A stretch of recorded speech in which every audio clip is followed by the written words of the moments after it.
Use answers हम लोग देख लेते हैं। नोटिस जो पीरियड है उसका मेन जो उद्देश्य है वो क्या होता है। तो देखिए स्मूथ ट्रांजिशन, और उसके बाद में नोटिस पीरियड सबसे पहले कहाँ देखी जाती है, तो अपॉइंटमेंट लेटर में। और उसके बाद में आप लोग देख सकते हैं वर्कमैन पर कौन लागू हो सकता है, तो ऑर्डर्स। और प्रोबेशन नोटिस सामान्यतः होता है 7 से 30 दिन का।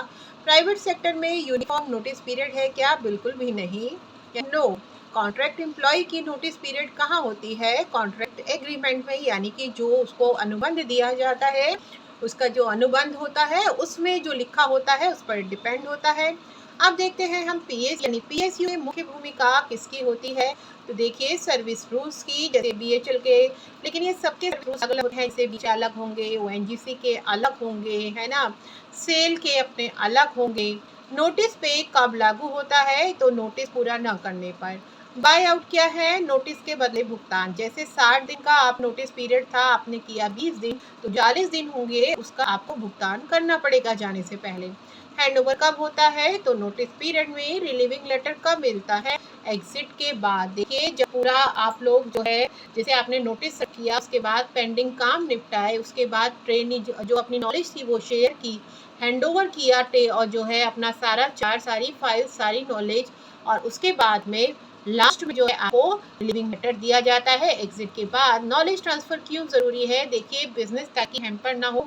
मान लीजिए कोई पेरोल मैनेजर है, मान लीजिए वो रिजाइन करके जाता है, और वो उसको ईएसआई पीएफ के सारे डेटा के बारे में सब कुछ पता है, लोगों के पर्सनल डेटा के बारे में सब कुछ पता है जो कि सर्विस बुक में होते हैं। उसके जाने से एक तो जो है वर्कर्स की या एम्प्लॉयज़ की सैलरी डिले हो सकती है, जिससे वहाँ इश्यूज भी हो सकते हैं। जैसे 7 तारीख तक सैलरी देने का लॉ है, तो उससे लेबर लॉ के लेबर कोर्ट में भी लोग जा सकते हैं, स्ट्राइक्स तक हो सकती हैं, और बिजनेस की कंटिन्यूटी में जो है डिसरप्शन जो है, क्या अवरोध आपके आ सकता है। देखिए F&F का अर्थ क्या है? Full and final settlement. Manager की नोटिस पीरियड कितनी होती है? 60 से 90 दिन।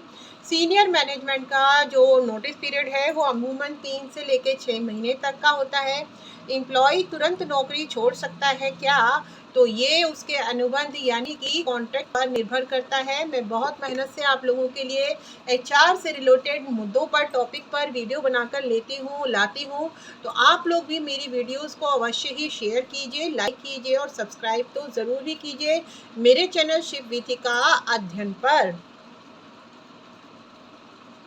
कंपनी एसेट रिटर्न करना ज़रूरी है क्या? तो यस, बिल्कुल ज़रूरी है। एग्जिट क्लियरेंस ज़रूरी है? तो यस, बिल्कुल ज़रूरी है। लेबर लॉ अवेयरनेस ज़रूरी है? तो बिल्कुल ज़रूरी है। जिस तरीके से कि मैं आप लोगों को अपने हर वीडियो में कहा करती हूँ कि अधिकारों का ज्ञान ही आपके लिए आपके अधिकारों की प्राप्ति का रास्ता क्लियर करता है। अगर आपको लॉज ही नहीं पता होंगे, देखिए मान लीजिए आपको जो है कंपनी निकालती भी है और कहती है आपको, आप इमीडिएट चले जाइए, हम बाद में आपका फुल एंड फाइनल कर देंगे, और आपको जो है 3 महीने का नोटिस पीरियड था, अगर उसने सर्व नहीं किया और आपको फोर्सफुली रेजिग्नेशन लिखा लिया, तो ये गलत है।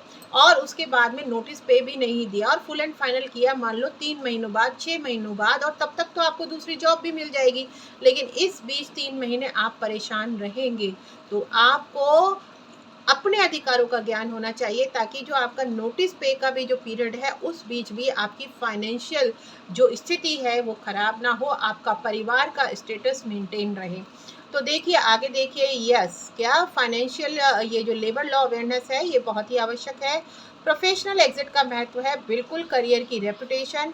देखिए नौकरी छोड़ना आसान है, लेकिन प्रोफेशनल तरीके से नौकरी छोड़ना आपके पूरे करियर की पहचान बनता है। धन्यवाद। By Chitra Sharma, experienced HR professional, PSU plus private sector. Like, share, comment, subscribe Shiv Vithika Adhyayan for labour laws, HR and knowledge of RTI, HR knowledge and RTI awareness and career guidance।